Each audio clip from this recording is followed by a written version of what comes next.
Just throwing like a little announcement here at the very beginning of the video. If my voice kind of sounds dead throughout the video, this took like 5 to 6 takes for me to get down because it's, I don't know, a very loaded topic, and I wanted to make sure I didn't ramble too much, but I also covered all the information and everything. So I had a lot I wanted to talk about. I cut a whole lot of it here. If you want like a more in-depth, longer discussion, just come out to one of the streams and ask me about PvP, and I'm sure I'll ramble about it for like an hour. But anyway, enjoy the video, guys. What's up, guys? So with the new Grailfront event coming out right now on the JP version of the game, this has inevitably brought the topic of PvP and FGO back on. And as you guys can see right now, I am playing a Grail live match to kind of just serve as like background footage and to also show some of the stuff that I'm talking about. Why I don't actually think PvP and FGO is a really good idea. So basically what has just happened is I took my Mellow Scene and I slammed into this Skyhawk, took out her break bar, and then I have my Liz over here who's also ready to go, have her NP charged up, and I'm going to go ahead and slam back into this Skyhawk over here and basically give her no chance at all whatsoever to react. I basically just one turn took this Skyhawk out as long as Elizabeth can actually kill Skyhawk. I'm actually a little worried if she can actually do it because this is a level 70 NP3 friend Liz that they provide you for this mission, so hopefully she's able to get the job done. Maybe Mellowsing can carry with that double buff she just got from Liz, but this is kind of demonstrating why I think currently it's still not feasible for Fate Grand Order to have PvP put in the game. It's like way too jank right now, and by jank I mean like it's broken in a way that like it would be very frustrating to do because you have like these just very odd ways of just taking your opponent easily out of the game. I mean, my Morgan over here, to kind of serve as an example, I kind of put her over here, and because she's a Zerg and just didn't have any chance to react, I mean, Morgan, if she had a chance to kind of clap back or had a chance to get her guts up, she could, you know, easily fight back, and maybe, you know, she lost her bar, but then she could take out one of their bars, right? You don't really get a chance to do that, right? Because of how run and gun, for lack of a better term, the PvP in this game would be in its current state. And it's just like, I don't know, I just don't think this would be very fun to play against, because it's also going to come down to like the fact of like, oh, you didn't get X servant who happens to be really good in PvP, like say Nitocris, right? You don't have Nitocris on your account, and you would think more people would have Nitocris, right? Because she's a very old servant, right? But there's still a lot of people to this day, like I'll be on stream and people will be like, I don't have Nitocris, I'm thinking about picking her with my 5-star ticket. And I'm like, bro, like it's still baffling. It's like when I did an Emia video like a couple years ago, and I was like, oh yeah, everybody should have Emia, so I'm gonna do a video on him. And there was so many comments, people being like, I don't actually have Emia. And so like these servants, like the ones that I can think off the top of my head that have these like 120% batteries, even someone like Medea is free, but like, you know, but Cersei's like a summonable like 4-star servant that's a bit higher stats, could do some really good damage with like at NP5 if he like wailed out and got her, right? Servants like that, I'm thinking, would be really broken in this game, and you could just kind of like load up on them and then just kind of run and gun your way through the opponent before they can even react. Because as you guys are seeing, if you take out one of their break bars or you take out obviously their last HP bar, they never got a chance to react. They never had a way to actually try to defend themselves. And funny enough, Janako over here as well has an invincibility on her 3rd skill. She has a way to keep herself protected if, you know, she had a chance to react, but you just don't have that ability in the current state of what their quote-unquote PvP is looking like. And the thing that kind of makes me a little scared is that Tucson, the guy that is in a lot of the JP live streams, has been talking about PvP, and it's a little concerning when this is kind of like the state that it would be. And it almost feels like we're beta testing the PvP. And this is just another example. Like, I don't even have my NP, but I can just go ahead and do myself a fat Brave Chain over here and just obliterate this Janako out of existence, not even give her the chance to fight back at all whatsoever, right? Because this will pop her bar, and it basically just takes her turn because her bar got popped. So I just don't think this is very good in its current state. But then I'm also thinking, like, I played Naruto Blazing when it was originally coming out, and if you guys don't know, and if you do know, you know where I'm going to go with this. That was a game that was kind of killed by the fact that PvP was introduced to a game that had no PvP in mind from the ground up, right? Like, it was built for, like, the first 2 years as a solo game that had like a co-op mode where you could do some missions with friends, right? Like you would take a unit and then 2 of your other buddies would also take a unit in there, right? And it'd be like you guys would just play with basically one of your characters, right? Like, and you'd form your 3-man team that way instead of doing it the normal way, which was just you brought 3 of your own people, right?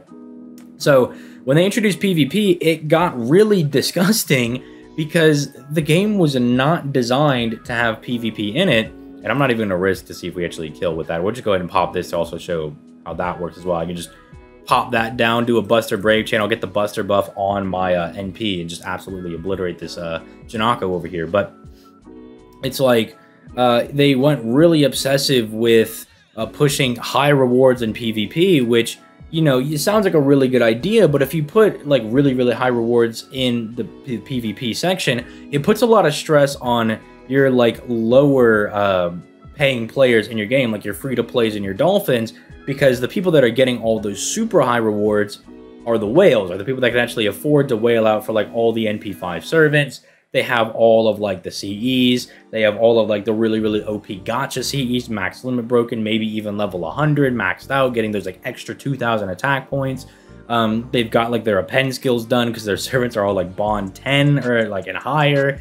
It's just like, for people that can't do that, for people that are like more casually playing the game, it's just like they're never going to beat those people, right? Because, you know, they'll just literally have everything they need to take your characters down, right? They'll just have the most OP servants that literally do everything. They have like the buff removal on their NP, or they pierce invincibility on their NP, or they just have a skill where that allows them to run in and just pop a pierce invincibility, pop like a really, really strong buff. Like Shiro Muramasa's first skill is actually really, really good for this this style of gameplay, because his first skill massively gasses up his cards, it drops stars for him to play around with, and then he can pretty much just, since it's just him, just smack the enemy into submission and obliterate them, then find somebody else and obliterate them with his NP, because he probably got to 50% if he got any of his arts cards and they especially crit. So it's just very concerning in the way that like this game mode doesn't seem like it's very complete if they wanted to do PvP for it. And I'm worried that they are going to try to push rewards too heavily to try to incentivize people to play PvP, but then it's going to have the inverse effect and kind of make it feel hopeless or like really, really intense for like a lot of the free-to-play people that are trying to play it, because they really want to get those super good rewards or exclusive PvP items, right? Who knows? Maybe there's an exclusive free-to-play, quote-unquote free-to-play PvP servant, but you have to do like X amount well, right? You have to win X amount of games, and it's really hard to do with like when you're getting queued up against people that just have like way superior boxes to you. It also might be stressful for newer players to try to get stuff like that, because obviously their boxes are not going to compete. So I just kind of wanted to like throw this out here and kind of ask you guys, what do you guys think about the PvP in FGO? It's just very, very concerning for me. I don't like the idea of it. I'm also kind of concerned with the fact that with them over like monetizing thing and putting out like servants that do specifically well in PvP, and like putting like too good of rewards in there, that it kind of stresses out the more like the free-to-play players, because they know they're not going to be able to get that stuff, and it makes you feel like you're losing out on things, right? I'm afraid that they might have like a Bleach Brave Souls style of PvP, where it's literally just kind of a mode that's there, and it's a chore to do every day, right? Because the PvP in Bleach Brave Souls, for those guys that don't know, you literally just send in your team, it autos it for you, and you do like 5 of those a day, and it takes like maybe 5 minutes. But even the people that play the game can't be bothered to do it, despite the fact that basically doing PvP, even if you don't win any of them, it's kind of like getting half your stamina bar back in FGO, right? It basically would give you like 80 to 90 AP, right? Like it gives you like the ability to do more quests in single player and everything, but people are like, dude, I can't be bothered to do that because it's just that much of a slog to do, right? It's just that boring, right?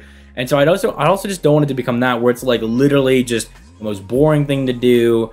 It, you know, it doesn't even give out very good rewards, which I'm kind of worried FGO might do, because FGO kind of goes back and forth on things being worth and not worth. I mean, look at some of the events. Some of the events, like say Las Vegas, is like really worth doing. Oku is very worth doing, but actually Oku's a really good example. Oku, you basically don't do a whole lot. You just basically are like Okay, I go to this room. Oh, sweet, I got free material. Oh, but there was nothing there. I didn't do anything. Okay, let me go tap this room. Okay, I went to that room, got a free material, didn't really do anything, right? And it's like everything costs 1 AP, and it's like you get a lot of stuff from it. It's like basically free material and stuff, but it's really boring for people to do, as opposed to like, say, Fate Apocrypha or the most recent Las Vegas event that are really, really highly incentivized. They're very, very rewarding because, you know, you get a lot of QP and stuff back for it, right? They're like really, really good. Or like the Da Vinci Lotto that had the, know that you could farm 2 demon hearts per run, right? Which is like really insane.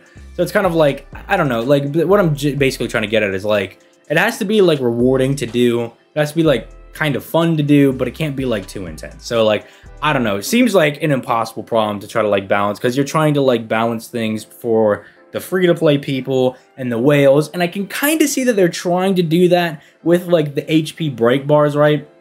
They're trying to make it so you can't just run up to a servant, smack them, and one-shot them, right? So you can't just, like, you kind of have a fighting chance, and they have the lower team cost, so like it kind of is like, well, you can have your Arjuna altar with a maximum broken K scope, but that's going to take a lot of your team cost. But then again, the same time, that might just be good enough to scrape by and beat like most of these other servants if you can just 2v1 them, right? If you can keep it to 2v1s, you could probably lock it down.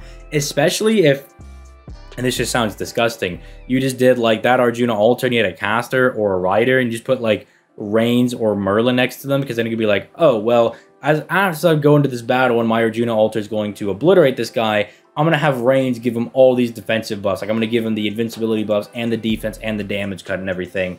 That way, even if they try to run into my Arjuna altar and kill him, he's completely immune. They can't do it. He's kind of like pretty much completely guaranteed to start wiping people out and just putting a huge dent in my team. But I don't know. Just let me know what you guys think in the comments down below. It's something that I'm like, it sounds interesting, but for a game that didn't have PvP built into it in mind, and seeing how that can completely destroy a game, having played through Naruto Blazing for the entirety of its life cycle, it is a little concerning, because I don't think FGO would die, but I think if it was as dramatic as Blazing's was, if it was really that bad, if it turns out the same, you know, losing like 30 to 40% of the player base would be like really devastating. It'd be very, very sad, because, I mean, for one, I like making these videos. I like, you know, reading the comments and you know, seeing what you guys all have to say, and like having like kind of like a sense of community. I love streaming and you know, getting to talk with chat and everything, and getting to interact with you guys on a more like personal level. I think it's like really, really chill, and it's like super good. And like one of the cruxes of my Discord that I have is like pretty much like Yu-Gi-Oh and FGO, right? And I'd be like, I can't imagine not having like all the FGO stuff in there, or like losing 40% of those people. That just sounds depressing, dude. It sounds really sad. And so you can maybe call me like a Debbie Downer, but I'm just, I don't know. I'm like the old man standing on the mountain being like, oh, I've seen this happen before and I don't want to live through it again. Like, I've already done this once. Like, I don't want to live through it a second time. But I don't know. I have a little bit of faith because FGO is a big property. And even if they completely blunder PvP and it just becomes a massive whale fest, I'm pretty sure, like, people will stick around for the story and everything. But I mean, I'm just imagining it now. I'm like, dude, because I don't whale super hard on the game at all. I'm like, at best, I'm probably a dolphin, like at the very, very best. But even then, I don't spend that much money on the game anymore. Not even close to what I used to when a couple years ago, right? Because I know I stopped spending money on the game when after like Musashi's 3rd banner, and I got absolutely shafted. Like, I know that was when I was pretty much like, okay, I'm done like whaling on these games. But I know that even I, like, going up against a lot of whales, like, I can build, like, a pretty good team comp. Like, I think I could put together a really good strategy, but it's just, like, you know, if somebody puts, like, $10,000 into the game and they have, like, all these servants NP5 and they've got all of their stuff ready to go, and I'm, like, and I lose because my Morgan was, like, first skill was, like, level 9 instead of 10 because I don't have the extra lore, I'd be like, bro, this is the most tilting thing on the planet. But I don't know. I really want to hear you guys' thoughts in the comments down below. This has taken me like 5 different takes to try to get, because I really want to make sure that I kind of get all my points across in like a concise manner. But I also just, I don't know. It's something that's very worrying, and it's very scary to hear like the developers actually talking about like trying to put in PvP, because I'm very, just very concerned that it might end up really harming the game. I don't think it'll kill it, but I think it could definitely harm the game. But Let me know what you guys think in the comments down below. It's been your boy ZTL. I'm going to go ahead and get out of here. You guys have yourselves a nice day. Peace. Late, guys.